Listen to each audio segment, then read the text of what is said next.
Shocked. They were really shocked, as you can imagine. No one knew about me. No one even knew that my mom was pregnant.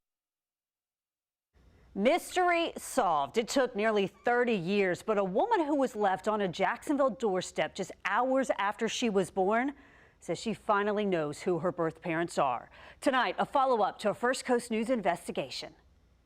Nearly 3 decades after she was left on a Jacksonville doorstep, a California woman is hoping that this will be the year she finds her biological mother. April 2021, our news story led to a so-called search angel, a genealogy sleuth, offering to help Aniya Smith find her biological family. A search angel is someone who does all of the back end work for you. So they put the families together, they connect the dots. An ancestry DNA test revealed Aniya had a half-sister, and that led her to her father in Jacksonville.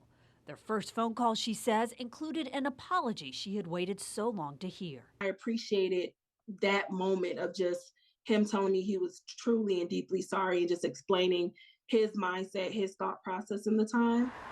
She says her father said he and her birth mother left her on a doorstep of an apartment in Jacksonville's Riverside neighborhood in 1992. My mother was 18 at the time. My father was 19. So they were really young, didn't really know what to do. That call with her father helped her connect with her mother's side of the family. Tell me about how you found out about Aniya.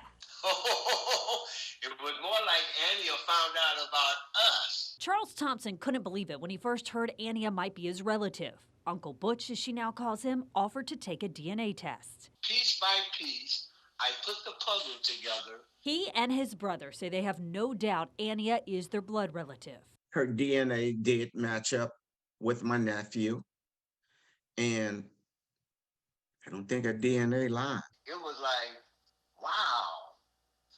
But the more important thing, how could this have happened? It's one of many questions Aniya was finally able to ask her birth mother. Because I wanted to know the ins and outs about her, because I had, just thought about who this person could have been for so long. I just wanted to know everything. We called Aniya's mother and father, but neither would talk to us. My mom did advise that she didn't leave me, but I don't believe that. While Aniya didn't get all the answers she was looking for, she says she's not angry anymore about being abandoned.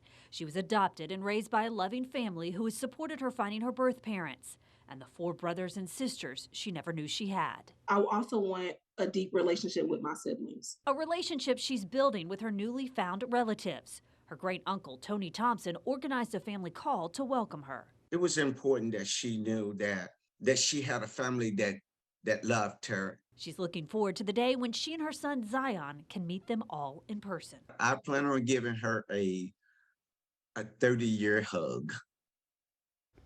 A long overdue hug. And Aniya, who now lives in California, plans to have a family reunion in person with some of her relatives who live in Missouri this spring.